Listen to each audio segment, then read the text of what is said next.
Yo, yo, yo, what's up, everybody? We are back again with another episode. This is the Class in Session podcast.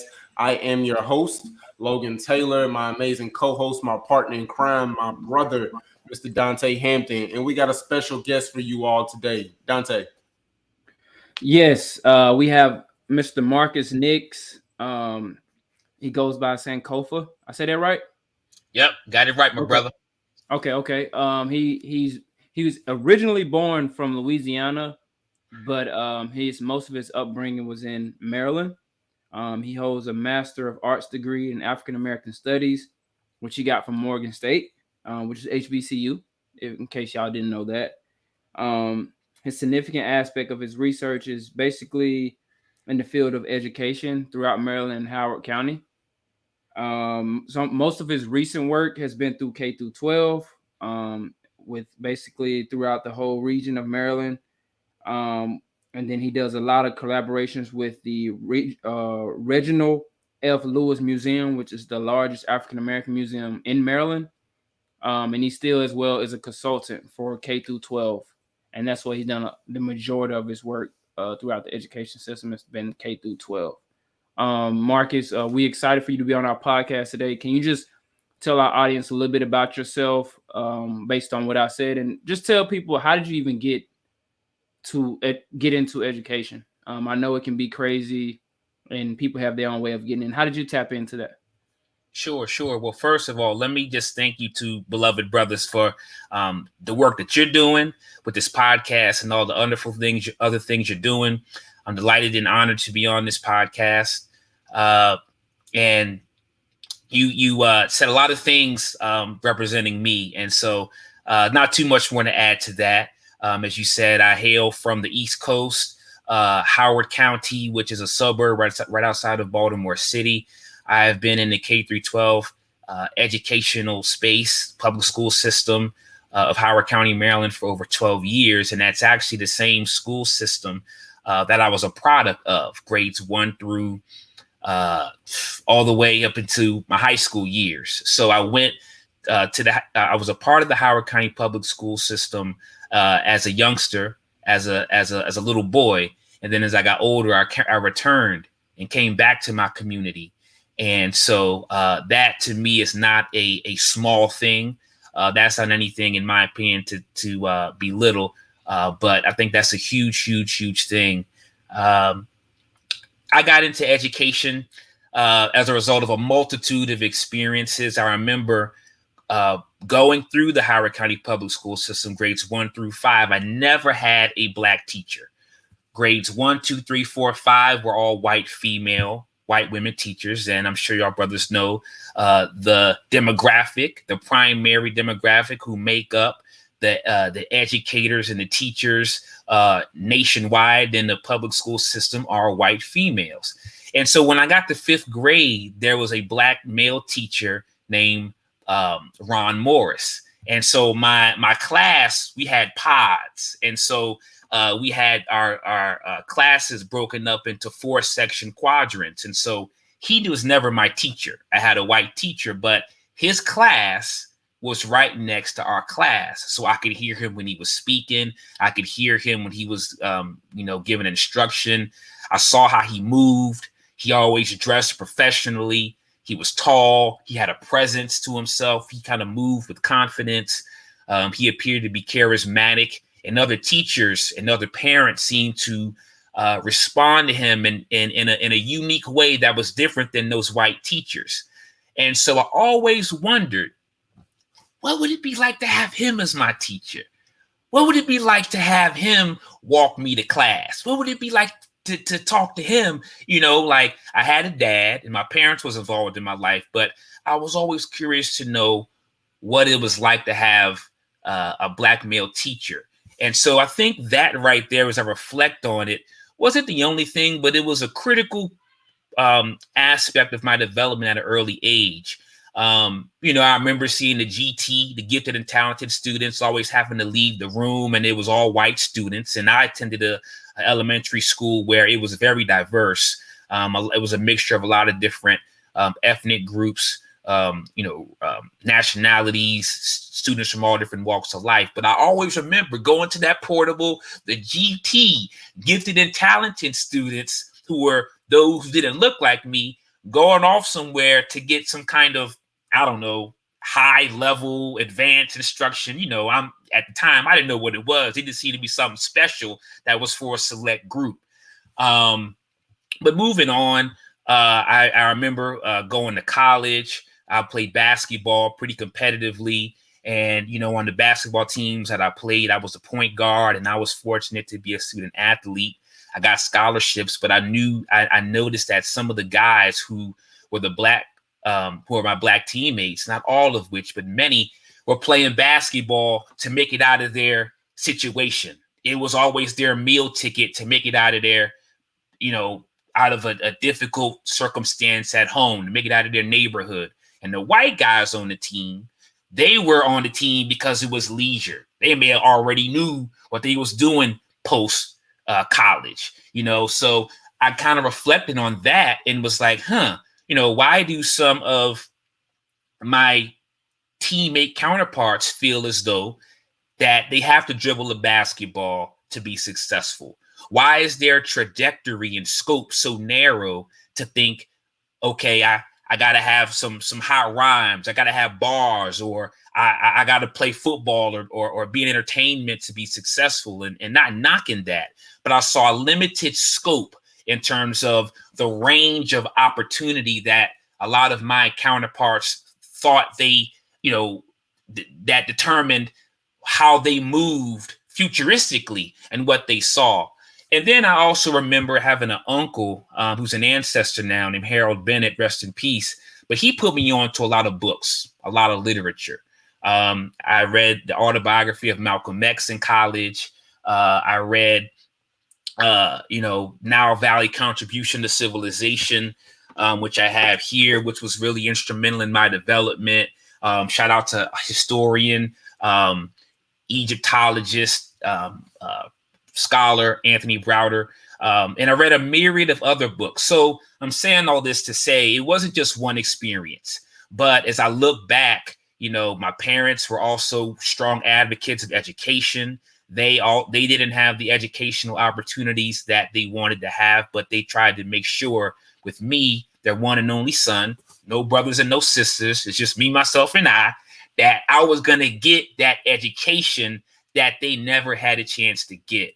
So here I am now, just playing my part to restore the teaching profession to its original greatness. And I don't mean that in a conceited way. I think what you brothers are doing, you're playing your part. I just wanted to play my part and help to change the narrative and push back on just how educators are viewed. Representation is a big issue. As I mentioned to you both, it affected me as a young child, not having a black teacher in my midst so much. So I'm here to show a lot of the students, that you don't have to limit and narrow your scope to be successful. You don't have to shut up and dribble. You can do that, but there's so much more that you can do. And I've been there and I've played sports and I've played athletics. And so I know what it could be like, but you don't have to limit that. And so I've transitioned and shifted also to the educators too, because I also noticed that they need a lot of support and assistance as well. A lot of times they don't get to. So. Okay. That makes sense. So in a sense, you wanted to know what it would be like to learn or just be in the same building with somebody who looked like you, in a sense that you could relate to. Yeah, I had that curiosity factor. And what's funny, over the course of my time in the school system, I developed a reputation for always having a suit on, rocking a bow tie, wearing a tie, dress shoes. Mr. Morris used to dress like that.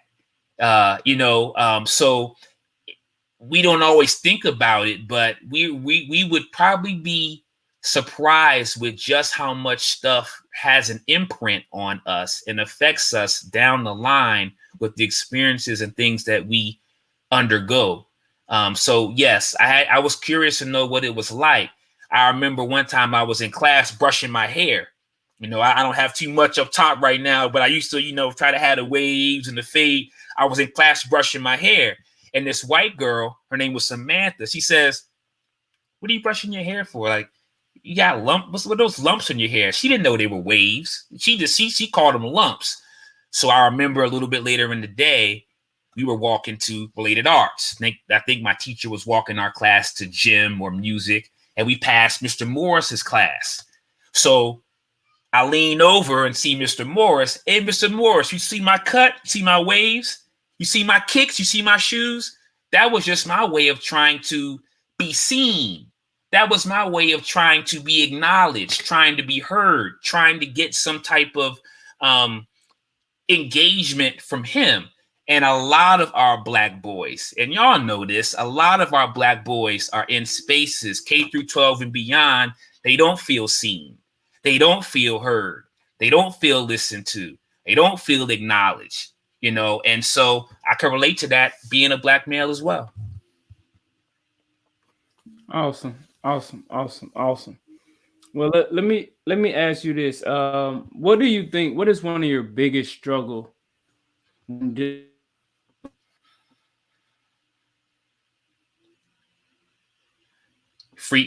Froze up on me. So what he was gonna ask is what is your biggest struggle in your job or when you were working in education? Specifically in the schools, what was your biggest struggle with doing your job? There was a number of struggles, but I would probably have to say one of which was time. I felt like I never had enough time. And what I mean by time, it's like I never had enough time to pour into my students, to teach them, to uplift them, to inspire them, just to educate them on so much that they weren't getting because the education system in many ways deprives them of that self-knowledge and that cultural awareness and that historical understanding that will impact them in a positive way. So like in my situation, I taught African American Studies seminar. We're talking 45, 50 minutes, one class a day. Obviously in a high school, every student can't take the class. It's an elective. So first of all, it's not even prioritized. Other classes, world history, gov, these are classes you have to graduate. See how they prioritize it? But when it came to African American Studies, well, if you just have everything else out the way, then if you want, you can sign up for this class. So it was already one period, but then only students who wanted to take it could take it. Many students didn't know that it was an option to take it because it wasn't that heavily promoted or endorsed.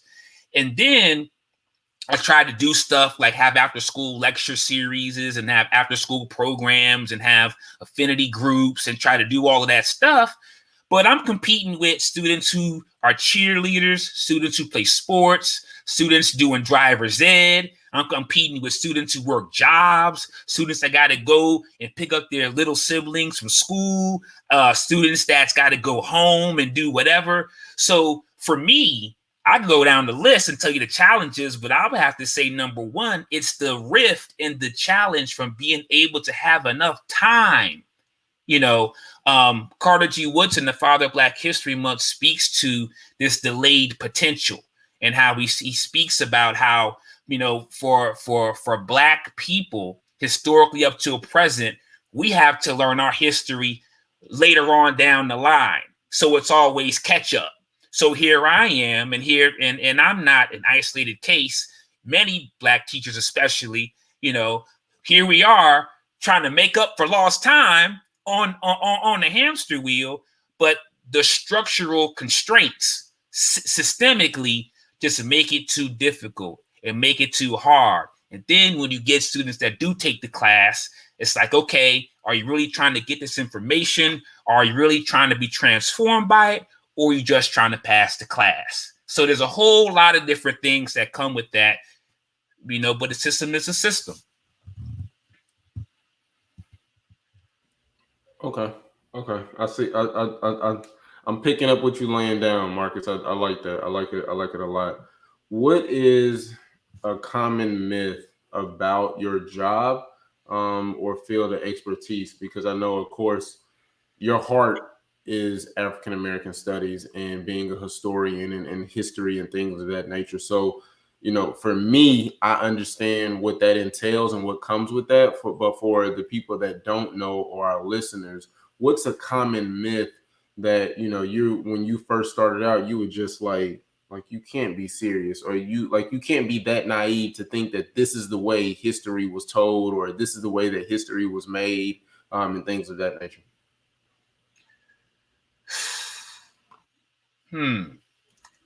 A myth, you say, huh? Like a misnomer, like a myth. A common myth.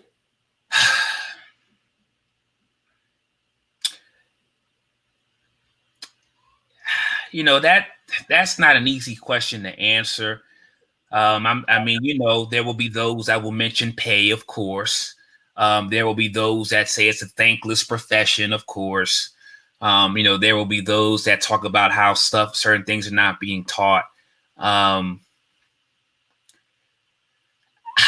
think for where my mind is right now, a big myth is that you have to have all of these qualifications and all of these degrees and all of this training to be able to effectively engage children. Now, let me be clear. I'm not saying you don't need some training.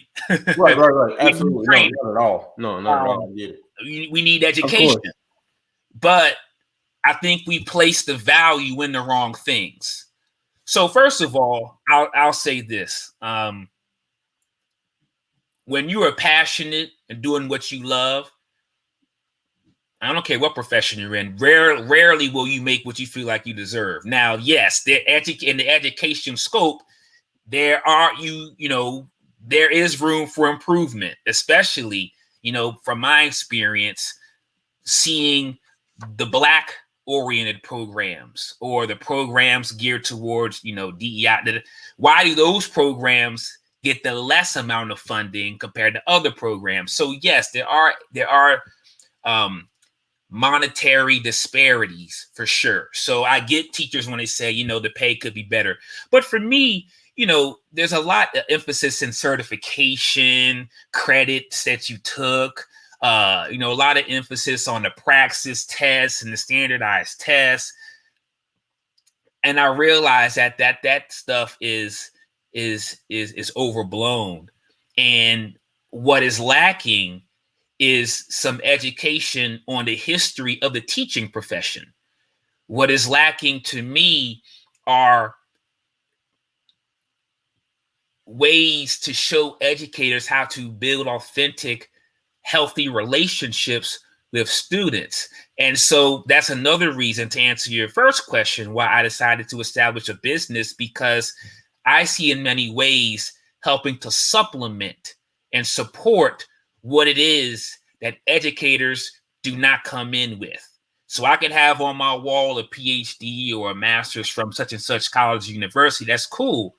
But I believe that in many educational settings, the engagement is very transactional.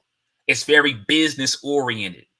But the humanity, the relationships, the historicity of the profession is huge. And so I believe that, if you're going to be in education or anything that you take up, I think it's paramount, it's critical, it's important that you look at the history of that entity that you're trying to get into.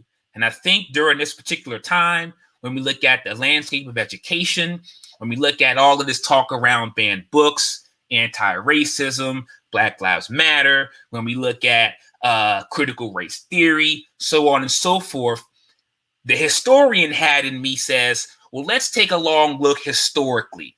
Let's take a look at the historical memory of those Black teachers, of those Black educators that have been in these educational spaces that have still had to do their best to give their best to their students, the parents they served, their communities, amidst racial hostility, amidst violence, amidst brutality.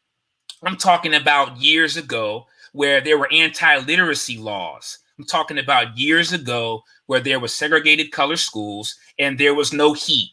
There were no kitchens. There was no lighting. There was no plumbing. They had to chop coal and put the coal in the potbelly stove, and the children had to walk to school because there were no buses. And when they got to school, they had to dry off, but then sit in the shabby desk that was too small for them and try to learn with books that were given to them by white children in the first place. So we have to look at that as a model. We have to look at that as being instructive on how to inform not just Black teachers, but all teachers of every walk of life on how to move in 2022. And so that is what I put forth. And I do believe, once again, that looking through the lens of history can be informative and instructive for how we can navigate a lot of the challenges and a lot of the things that we face today. Hey, he in his bag. Do y'all hear me? This brother is in his bag. Do you hear me, Tay? He is in his bag right now.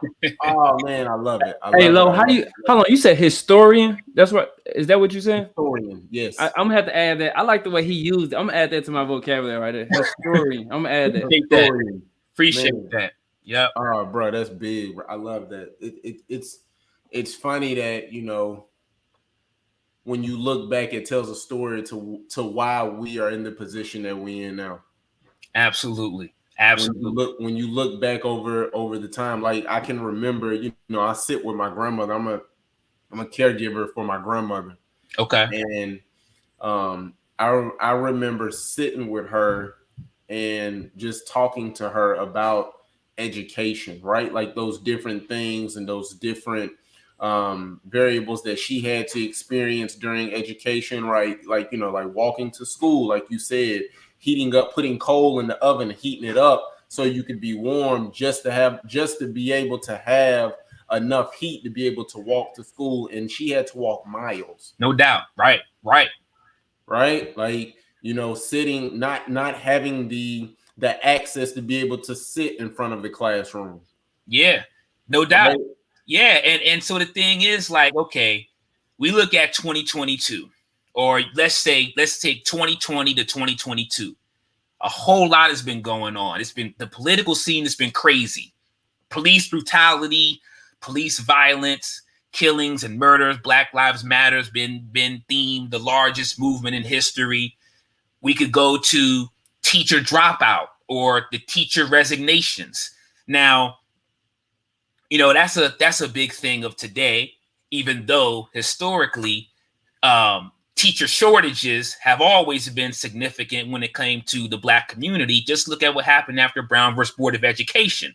That was quite a teacher shortage then and right there, because a lot of those Black educators who were teachers, principals, administrators in colored schools, whenever integration happened, and y'all know how it went down, a lot of these counties and places were kicking and screaming to desegregate the schools. These Black teachers lost their jobs. They were demoted. So there's a teacher shortage right there. Underfunding. Well, of course there was underfunding with them colored schools, you know, looking at laws in place, you know, denial of resources, denial of opportunities, white surveillance, or, so I'm trying to slide some of the curriculum in to empower my students and add some extra stuff that's not in the curriculum, but I gotta watch my back.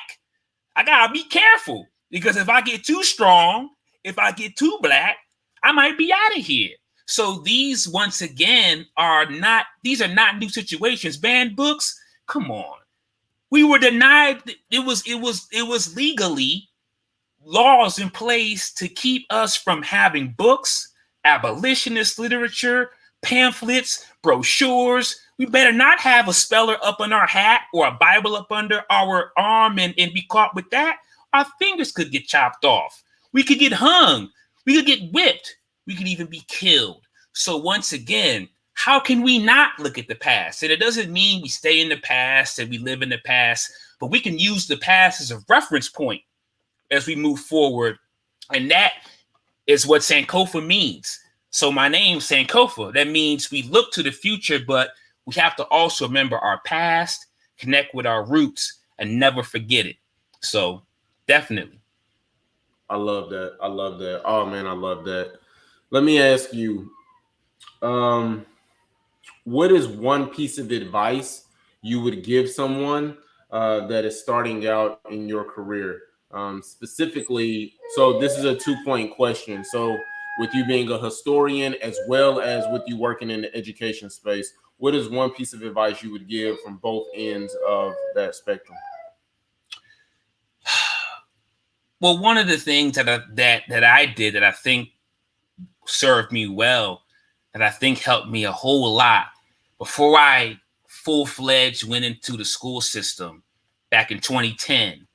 From the moment I graduated undergrad at Bowie State University, I took 1 year and I was a substitute teacher. And I was a sub in Howard County, I was a sub in Baltimore County, and I was a sub in Anne Arundel County.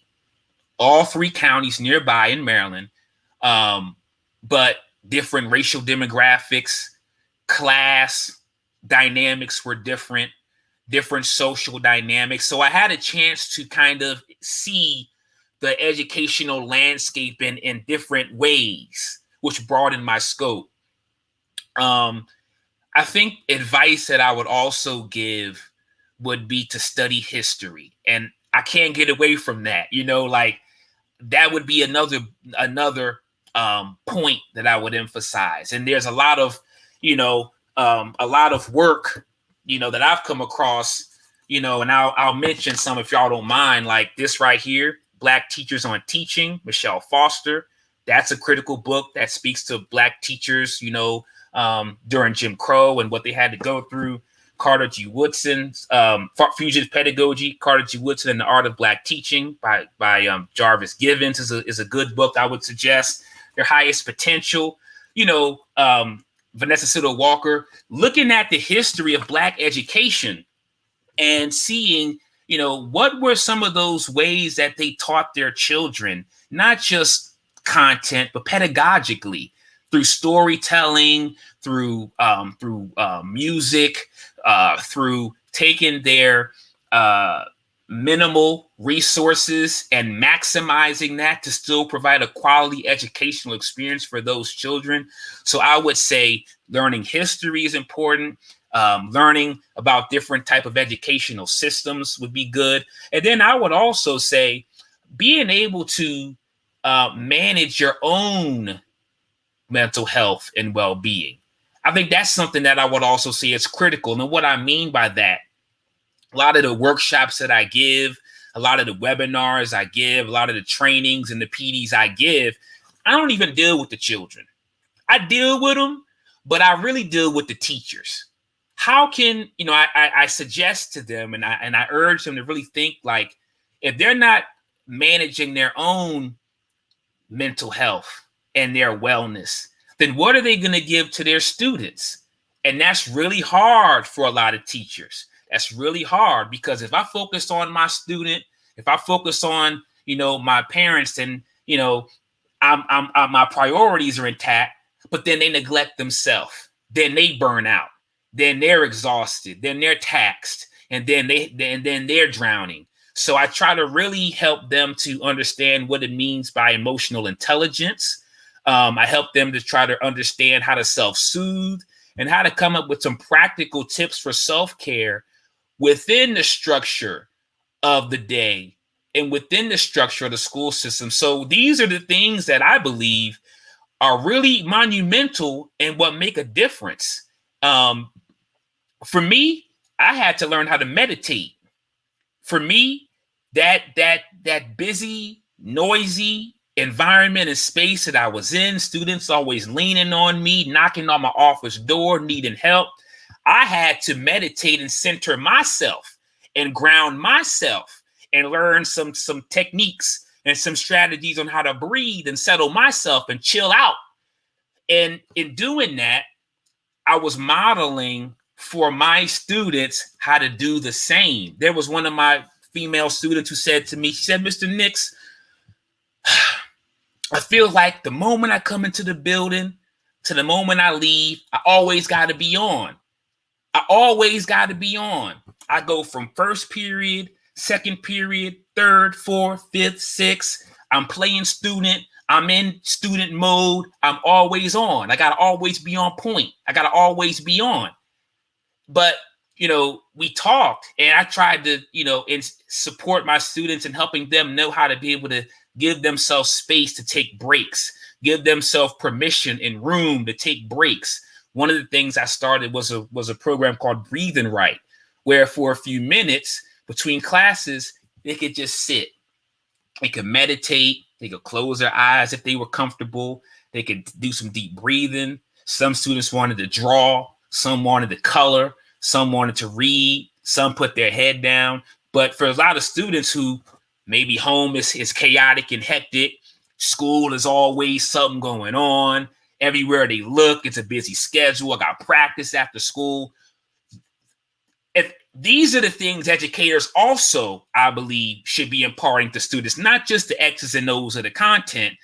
So I would say just a paradigm shift. And that paradigm shift, I would suggest being something that's holistic. So we know that, of course, math is important. Science is important. Writing and reading is important. Biology and chemistry and government, these things have their place, but so does your emotions and feelings and your mindset, your attitude, your psychology, the history. It's all connected. So a holistic approach is what I would suggest, because we're human beings that are multifaceted. We're not just individual, separate beings. The arm is the arm, the hands are the hands, the head is the head, the feet, the toes, the stomach. But all of that comes together to form the body. But we, for some reason, fragment it and disjoint it when it comes to schooling. I think it's doing us a disservice in many ways. I like that. Let's stay right here for a quick second. But before we get into it, give us 1 second, Marcus. We got to pay bills. Sure, I'm here. So just give us 1 second. All right. Listen, guys, this is the Class in Session podcast. Listen to me. The Class in Session podcast. All right. And there is 3 things that we need you to do for us. Okay. We need you to like, subscribe, and leave a comment. All right. I'm going to say it again for the people in the back in case you did not hear me. I need you to like, subscribe, and comment. What we need them to do, Dontay? Because I don't think they listening to me. Like, subscribe, and leave a comment for us, man. We really would appreciate it. Absolutely. And listen, guys, this is the Class in Session podcast. And if you feel like what we're doing is adding value and you love what we're doing, share it with your network, share it with your community. Because at the end of the day, it's all about adding value, and it's all about making an impact to the educators, not just in our community, but in your community as well. All right, Marcus. So let's stay right there, man. Let's talk about that for a second, because that was what you said about the meditation part, not just for the student, not just for you, but for the students as well. Like, I want to stay right there for a second and touch on that. Okay. What were some of the advantages that you've seen with when you first started doing meditation? Because of course we know you stated earlier in our conversation, you stated that, educator burnout is high, teacher resignation is high, right? Like, we know that these things are at an all-time high coming out of the pandemic, which we're still in the pandemic, right? But coming out of, COVID and things of that nature. Can you touch on that? Just go a little bit deeper for us and just dig in regards to that, because I think that it's important for people to know, right? Those advantages and those disadvantages when it comes to meditation? Because some Sure. people may not know how to do it or what it looks like. Absolutely. I thank you for that question, brother. So as I said before, a lot of the lessons I give my students are really lessons that I discovered along the journey of life in my own right. And meditation is one of them. And the research supports that even just 3 minutes of meditation a day, if you just close your eyes, breathe intentionally, inhale, exhale, pay attention to your breathing. This could have a number of benefits in terms of your outlook, your perspective, anxiety, depression, even enabling you to be more aware of yourself. So, I've had students who are anxious, who are fidgety, nervous, which is something many people experience wherever they're at on the spectrum. But in time, they develop the capacity to be able to catch themselves or be able to be in tune with their body to kind of feel themselves elevating.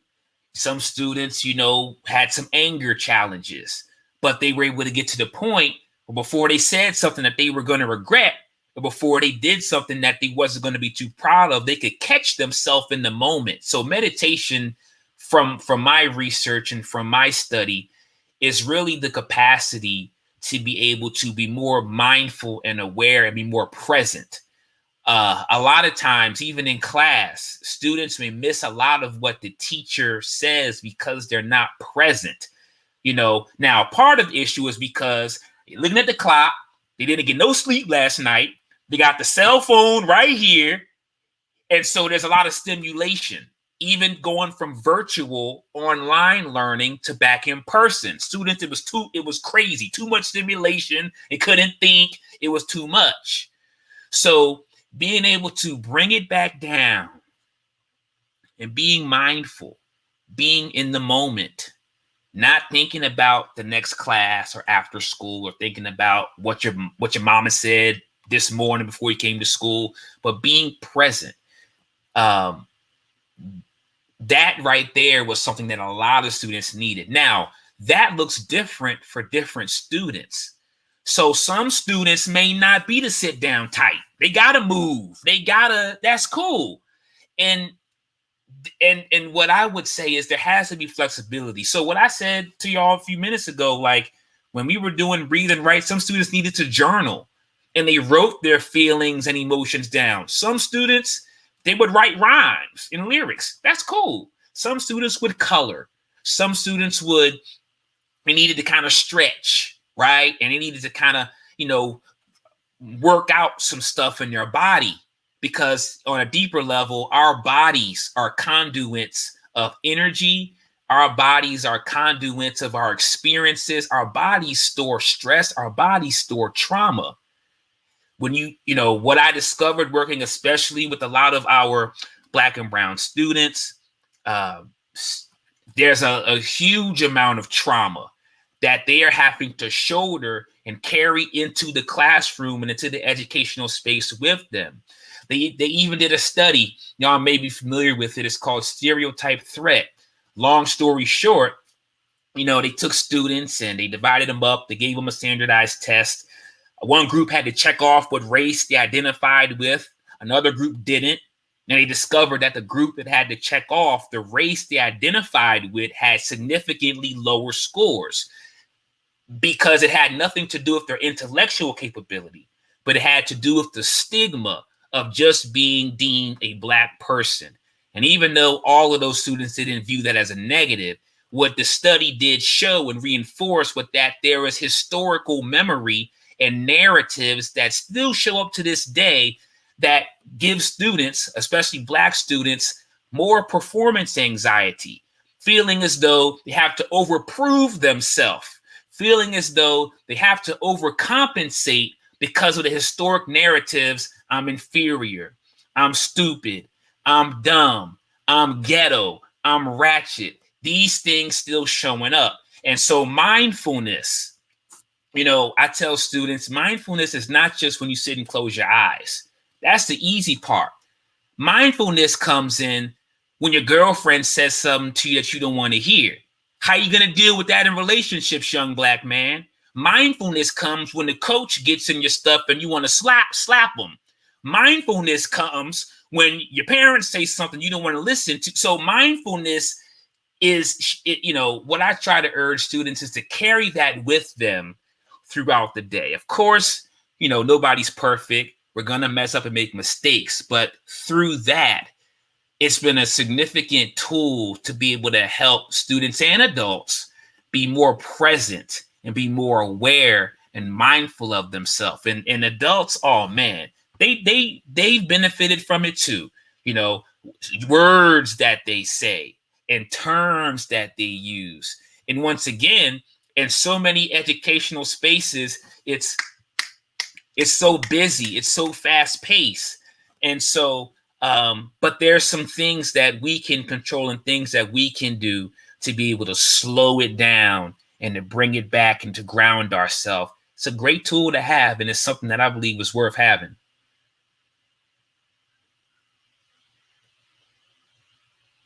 Yep, absolutely. I agree. I agree with you 1000%. I agree with that. Mindfulness, meditation has helped me tremendously. It's helped me with, some of the blind spots in my life. Even going to therapy. Like Yep. I'm a huge advocate for going to therapy. Me too, brother. Huge advocate. Do you hear me? Like somebody could tell me, Logan, I got a headache, and I'd be like, did you go to therapy? You need to go to therapy. Logan, my back is hurting. You need to go to therapy. It's because you're carrying some trauma or some stress. You need to go to therapy. You need somebody to talk to. And for me, I'm going to school to get my master's to become a therapist. And so I think that, talking about those variables and those tools and how it can benefit and what are the advantages and disadvantages from it or behind it, because it's important for people to know. And because if you don't know, how can you become better? Right. Absolutely. And so I think that being able to provide them with those resources and those tools and things of that nature can help them tremendously. Hey, come on, Dontay, jump in, man. I liked everything he was saying as far as the mindfulness, and what I got from it was teaching control. I think that was the biggest thing that I got from it, was basically in the sense of giving students a chance to control their emotions. I think in today's time, with the way you have technology and everything, I think that's what we tend to miss with the students nowadays is there's so much distractions, whether it's a tablet or we're so quick to throw a kid out based on emotion because they can't control them. Instead of, I can remember when I was in school, like elementary school, and it's like a Paideia school. A lot of people don't know what that is, but Paideia schools, they have their own rules, right? So it's like they used to have these like codes, like I will respect myself and others. You know what I'm saying? Just small little stuff like that. And they always had seminars. So when you brought up seminar in high school, that was you had to take that. Okay. Like every year, you had to take that, and it was on variety of stuff from paintings to racism to anything. It was just anything you can think of. It was that. But what I'm getting to is when I was younger in that Paideia school, they had to deal with my emotions head on. And was I a lot? Of course. Like they were trying to kick me out, everything, but you had to deal with my emotions head on. And nowadays, a lot of students and teachers, they don't have to deal with that. And so I really liked that about the control and the mindfulness of everything. Yeah, I appreciate that. Yeah. Oh, go ahead, brother. Yeah. No, go ahead, man. Yeah, I appreciate what both of y'all brothers are saying. Even as black men, and I'm not trying to generalize and say all black men are the same because we're not. But a lot of times we have a hard time managing our emotions, feeling. Well, first of all, like the intellect a lot of times is viewed as what is more, it's held on a higher pedestal than your emotions and your feelings. And when we do feel, because we'll have a lot of times, so we'll keep it pent up and bottled up, when we do release, it sometimes ain't a pretty sight. And so I've had a lot of young men that I've worked with. They don't deal with emotions. They rather avoid, or they've been abandoned. So now whenever stuff gets difficult or stuff they don't want to face, then they'll also run, or they'll avoid, or they'll abandon or jump ship their responsibilities too. So, what you're saying, Brother Tay, it gets passed down from generation to generation. And so we can break that cycle. We can bust that up and shift that by how we operate in the present. We don't have to continue to carry these habits with us from one stage to the next. I think it's important. And one of the things that I've noticed is with the groups that I've done, the healing spaces that I've ran, there's a even more special need and a desire for our Black male educators to come together. I remember when George Floyd happened, and then Breonna Taylor happened, then a few strings of more incidents happened to Ahmaud Arbery, so on and so forth. I pulled together a healing group for Black teachers in my area, and one of the Black male teachers came and said, "Man, Nix, we got to do this for the brothers too, man, because even my wife, even at home, she's my wife, of course, my spouse, but she don't get it. She can't relate and feel, what I'm feeling, being a Black man, and da da da da." So the healing, I believe, it's got to be on multiple levels. And in the school system, as I said, we're the minority in terms of teachers, predominantly ran and governed by white women. And no knock or disrespect to them. The quality of a teacher you are isn't based on the color of your skin. However, the research supports that the color of the person who's in front of you, and Black teachers, Black educators in terms of relationship building, being more likely to recommend you for more rigorous courses in higher level classes. We all know about the school to prison pipeline stuff, and your grit and being able to handle things later on.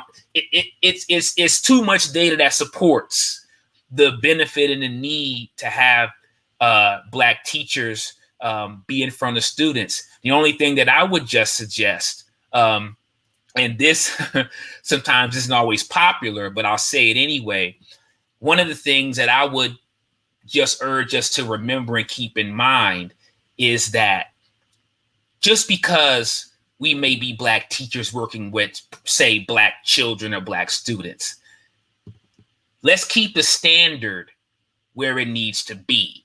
And what I mean by that is, I've seen it. Even students, even myself. "Oh, that's Mr. Nix. He's one of us. Oh, he cool. Oh, he gonna let me slide. I ain't got to go to class. I'll just swing by and kick it in his room and just chill with him." So what I would suggest is, let's just continue to keep the standard where it is, and our students will meet that as long as we have a solid relationship. And I hope that's making sense. Yeah, it makes perfect sense, man. It makes perfect sense of what you're stating, and in the sense of everything that you're explaining to our audience. We're a little pressed for time. Okay. So we probably got one more question. This is a hot seat question. You can answer however you may see fit. That's up to you.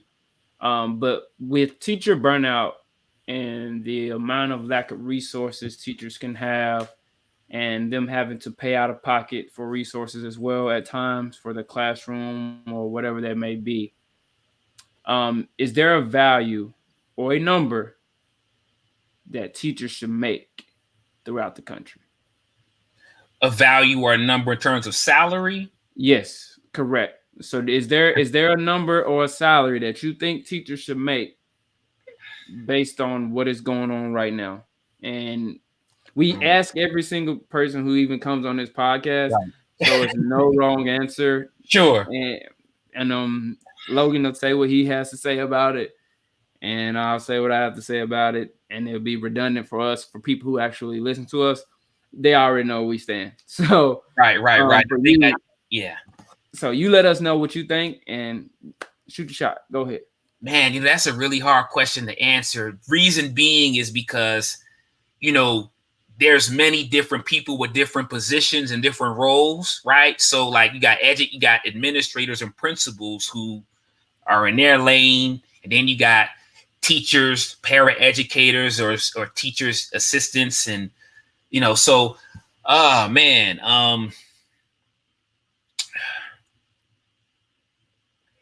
there definitely has to be an improvement. I would Hey, say, don't be scared. Don't be scared now to say no number now, man. You can say numbers. Just so yeah, you know, you taking a long time compared to most people. Some people don't say there is no number. Some people say there's no value you can put on, but you taking an awful lot of time, Mr. Nix. I would Don't say be nervous on this one now. this.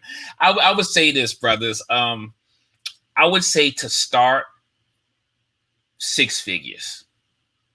I would say to start. Now, the reason why it's taking me a while is once again just because, it's not that simple with all of the different hats people wear. But even my own experience, looking at, what I was given, and how much extra hard I worked after school events, staying after school with students, lesson planning, research, all this types of stuff. Even went back and got an extra degree, but and some places try to, supplement that, pay for tuition and different things. But no, I do feel like there needs to be more, especially when you look at what other professions do. You look at teachers shaping the future, and shaping the students that will be then the adults that will impact the world. So I guess what I would say for now is 6 figures to start, and we'll go from there. That's what I can say right now. Is that your final answer? You gotta do you like Jeopardy? Who wants to be a millionaire? Is that your final answer, Mr. That's my Nick? final answer, bro. I'm gonna go with that. All right. Yeah, yeah. Go ahead, Logan. You got Logan smiling, just so you know, but go ahead. Well, I mean, for the people that listen, they already know what my answer is. They already know what I'm gonna say. Of course, I think starting out just bare minimum, first year teacher, bachelor's degree. Let's start you out at 80,000. Okay. Um, Okay. and like I said, I feel the reason why I say that and why I stand so strongly behind that is because the impact that teachers make. Like, I mean, you are a historian, you know the data, you know what research says. Like, when it comes to education, you got to have the research behind it, right? When you give a statement, like that's the biggest thing is what does the research say? And it's like you said, like there are not many African American teachers, right? Like if I can recall, I didn't get an African American teacher till high school. And that was me actually on the end of my high school term, right? And so I think that the reason why that needs to be is because that's going to help you get some of the best individuals that are interested in education, right? That's going to help you get some people that some high quality people, and I think that also as well as it's going to help you um, making it. It's going to help you be able to live, right? Some teachers, man, they have to work, they get paid. I remember we had one guest on, and she said she got paid $20,000 when she first started out. Yeah. And you have some educators that have to get a second job, a third job, and different things of that nature. And so I think, right, to be able to just take that away, right? Because when you're taking away, when they have to have that second and that third job, they're making sacrifices for something else, whether if it's family, whether if it's their personal goals, whether if it's them wanting to move into administration, whatever the case may be. I feel like if we can take away that and give them the opportunity to be successful, right? From a money standpoint, then I think that now we can start moving in the right direction, and maybe that will give us more African American teachers, right? Maybe that will spark a conversation for more male African American teachers to come and play and say, "Hey, oh, they starting off at 80K.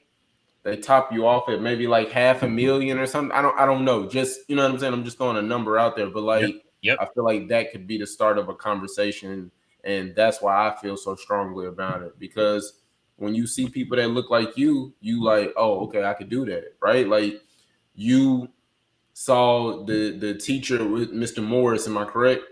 Yep. Yep. You saw Mr. Morris and Mr. Morris, look at my waves.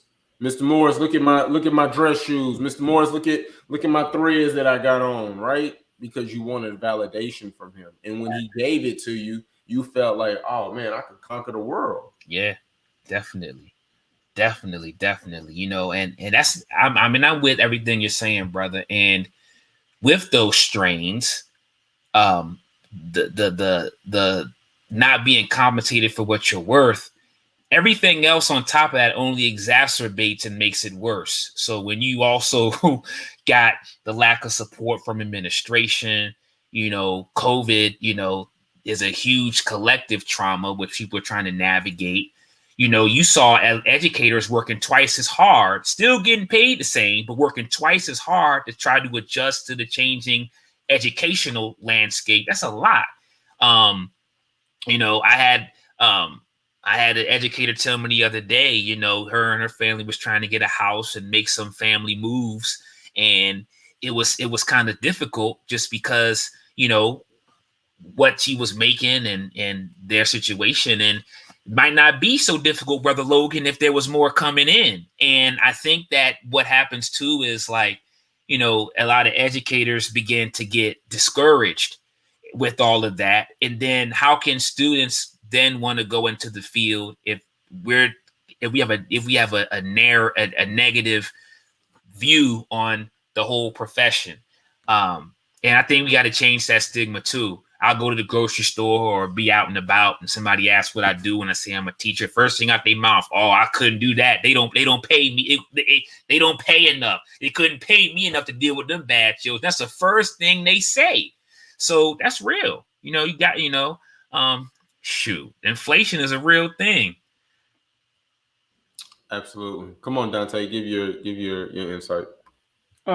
Just with that scenario with the house, I just think they need programs in place for educators. Like they need partnerships. Like Logan to tell you, man, I look at all type of, like, if there was a thing out there, if there was a job to where you could partner people with anything, like I look at that from all the way down from an NBA player to partnering with water to NFL partnerships to entertainment. Like I love to see that dynamic because in a sense that's how the world works. If you got a corporation, you need something to partner with this people to reach this audience, or hey, I need to partner with them to bring this to the area of where we all at, right? Super Bowl halftime show, who's going to be there? All right, I need somebody who's going to be able to draw Caucasians, Hispanic, blacks, you know what I'm saying, all in the mix. I need a variety. Everything's about that. And so for me, when I think of teachers and what you're coming for, you need security. So what you're gonna need? You're gonna need a house, right? How many kids you got? Okay, well, you got 2 kids. You need groceries. Yeah. So you need what? 20% off on that. What's the next thing you're gonna need? You're gonna need a vehicle. Yeah. So what kind, you know what I'm saying? So I think that's where it should start. If you can implement that, just how they got first time home buyers, educators, first time, you know what I'm saying?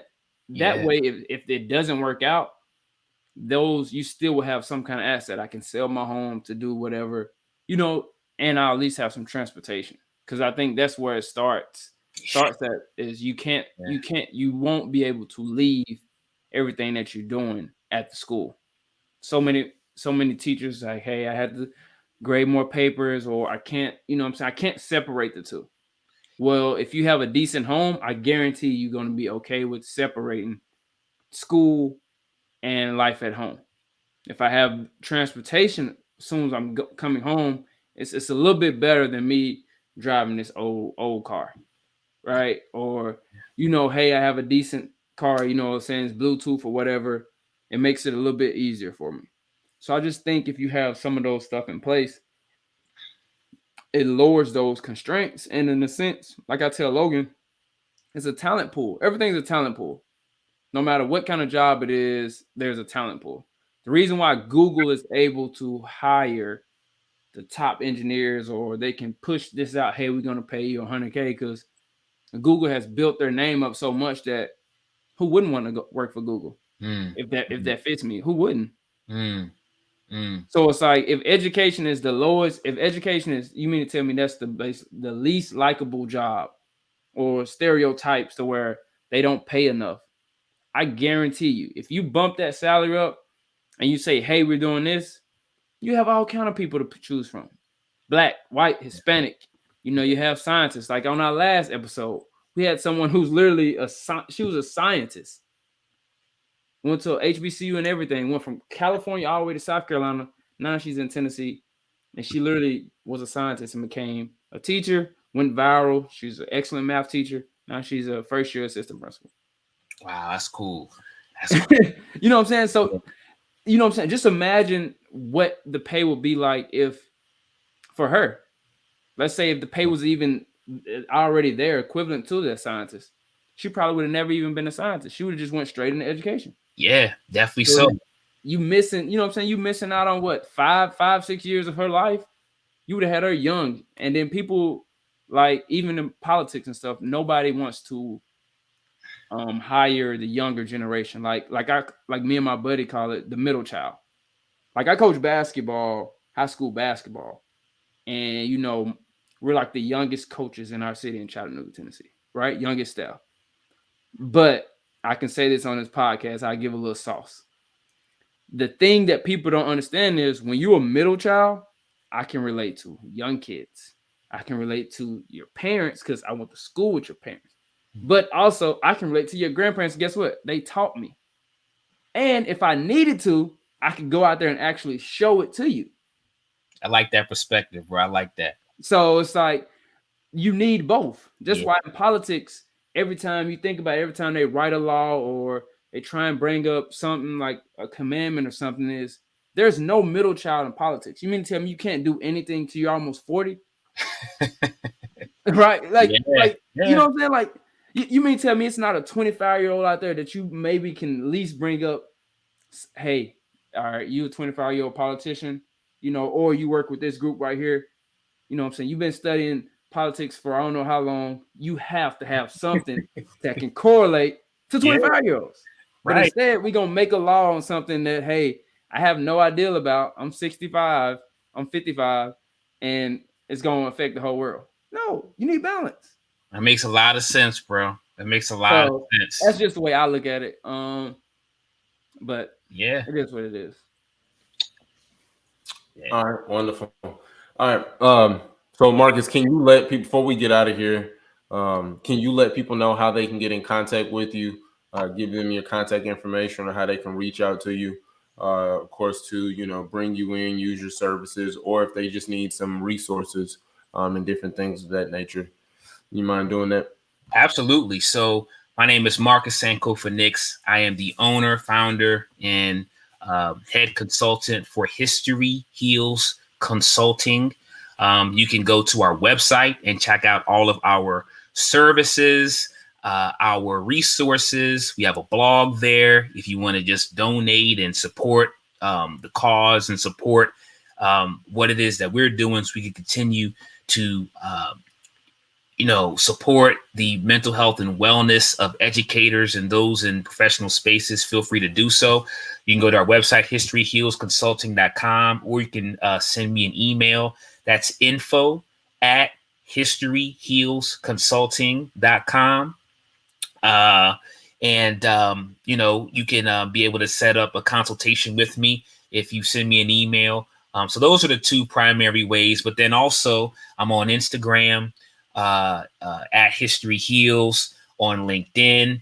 I'm on LinkedIn at Marcus and Kofanix, and on LinkedIn we have History Heals platform set up. We're on Twitter, we're on Facebook, we're on all of that. So all you have to do is just put in History Heals, and there we are. And it was through LinkedIn where I connected with you brothers. And so I just want to once again commend you brothers for the work you do, and just humbly and graciously say thank you. I think that this podcast, the podcast wave has really opened up another opportunity to have authentic conversations in ways that normally wouldn't be had. So I'm so glad that I could spend this Thursday evening with you all. I'm a proud father, proud husband. And so as an educator, it's not just in the classroom, but, I'm taking a lot of what I learned and I'm trying to pass that to my 4-year-old daughter, so she could be the princess on into the queen that she's destined to be too. So I'm humbled and I'm delighted. But if anybody needs any services, I do wellness groups, professional development. I do consulting, even with museums, helping with exhibits and, different things like that in terms of what to display. But there's a multitude of things to offer. Just go to the website, historyhealsconsulting.com. All right. I'm available virtual and in person. I love it. I love it. I love it. And the last thing before we get up out of here and I close this out, do you mind leaving them with a piece of motivation? Sure. What can I say?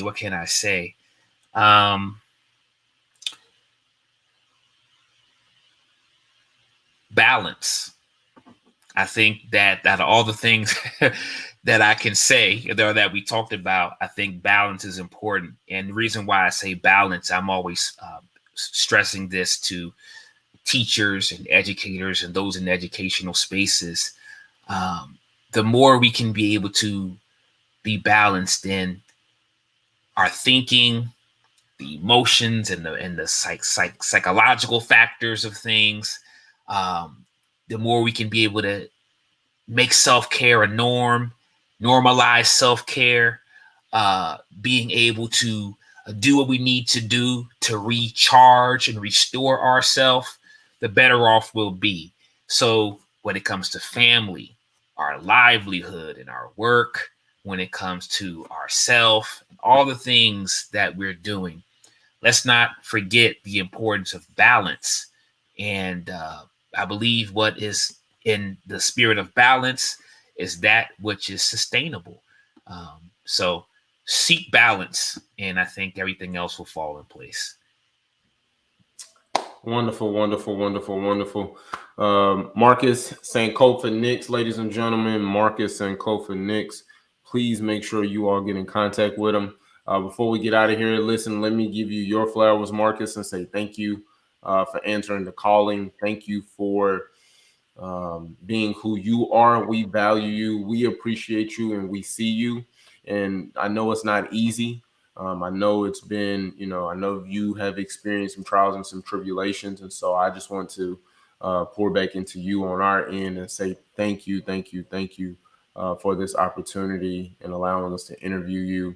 And again, man, we see you, we value you, you matter, and we appreciate you. So I just want to give you your flowers and say that. Man, I appreciate you, brothers, man, for sure. And I definitely will hope this isn't the last time we can dialogue and chop it up. I'm ready for more dialogue and conversation whenever y'all have a chance. I know y'all have a whole list of those to talk to, but I'm here, and so keep me in mind and let me know when will this drop? When will this be published and put out? Absolutely. Yeah, I'll definitely be in touch with you, let you know about all of that.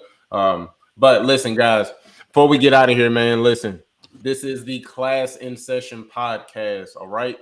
The Class in Session podcast. I am your host, Logan Taylor, my amazing co-host, my brother, my partner in crime, man, been with me since the very beginning, since we were knee high to a June bug. So my guy, Mr. Dontay Hampton.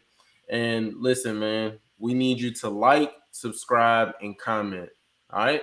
And in closing, like we always say, Y.B.Normal. When you can be extraordinary. We'll talk to you guys soon, man. We appreciate y'all. We love y'all. Peace. Peace. Peace.